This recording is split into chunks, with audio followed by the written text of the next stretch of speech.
ओम नमः भगवते वासुदेवाय नमः। आपका अपने चैनल स्पिरिचुअल स्वास्थ्य में हार्दिक स्वागत है। विष्णु भगवान आपकी मनोकामना पूरी करे।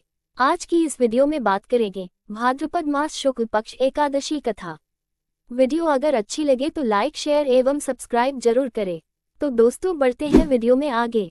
पांडुनंदन अर्जुन ने कहा, हे प्रभु, भादों की शुक्ल पक्ष की एकादशी का क्या नाम है तथा उसके व्रत का क्या विधान है?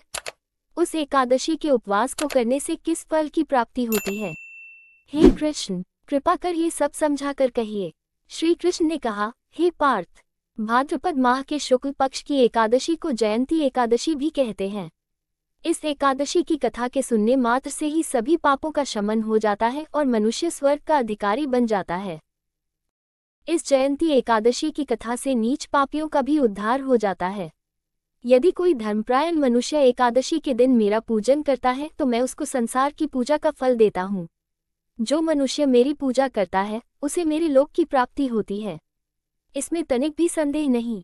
जो मनुष्य इस एकादशी के दिन भगवान श्री वामन का पूजन करता है वह तीनों देवता अर्थात ब्रह्मा, विष्णु, महेश की पूजा करता है।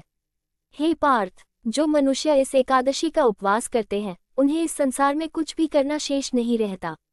इस एकादशी के दिन भगवान विष्णु करवट बदलते हैं, इसलिए इसे परिवर्तिनी एकादशी भी कहते हैं। ये सुन विस्मित होकर अर्जुन ने कहा, हे जनार्दन, आपके वचनों को सुनकर मैं भ्रम में पड़ गया हूँ कि आप किस प्रकार सोते तथा करवट बदलते हैं। आपने बलि को क्यों बांधा और वामन रूप धारण करके क्या लीलाएं की? चातुर्मास्य व्रत का विधान क्या है तथा आपके शयन करने पर मनुष्य का क्या कर्तव्य है? कृपा कर सब आप विस्तार पूर्वक कहिए।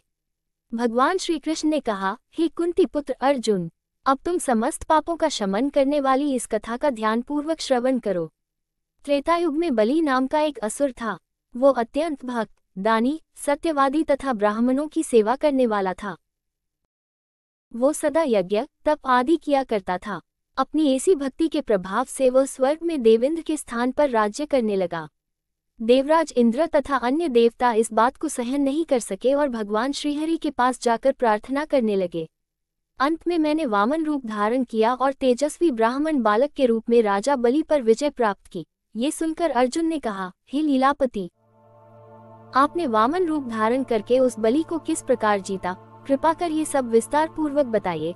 भगवान श्री कृष्ण ने कहा, मैंने वामन रूप धारण करके राजा बलि से याचना की, हे राजन, तुम मुझे 3 पग भूमि दान दे दो, इससे तुम्हें 3 लोक के दान का फल प्राप्त होगा।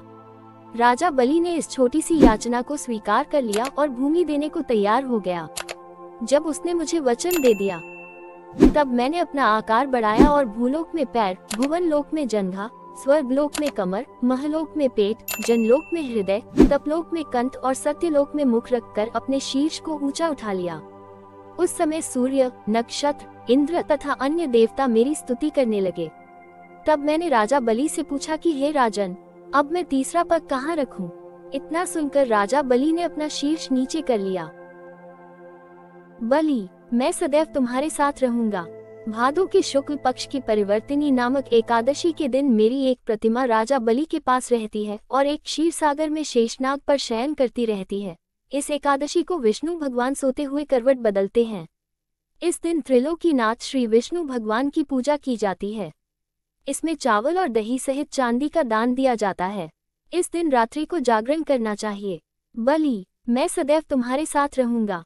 भादों के शुक्ल पक्ष की परिवर्तिनी नामक एकादशी के दिन मेरी एक प्रतिमा राजा बलि के पास रहती है और एक क्षीर सागर में शेषनाग पर शयन करती रहती है। इस एकादशी को विष्णु भगवान सोते हुए करवट बदलते हैं। इस दिन त्रिलोकीनाथ श्री विष्णु भगवान की पूजा की जाती है। इसमें चावल और दही सहित चांदी का दान दिया जाता है। इस दिन रात्रि को जागरण करना चाहिए। इस प्रकार उपवास करने से मनुष्य सभी पापों से मुक्त होकर स्वर्गलोक को जाता है। जो मनुष्य पापों को नष्ट करने वाली इस एकादशी व्रत की कथा सुनते हैं उन्हें अश्वमेध यज्ञ के फल की प्राप्ति होती है। कथा सार दान करने के उपरांत मनुष्य को अभिमान नहीं करना चाहिए। राजा बलि ने अभिमान किया और पाताल को चला गया। इससे इस बात का भी बोध होता है कि अति हर कार्य की बुरी होती है। वीडियो पूरी देखने का बहुत बहुत धन्यवाद।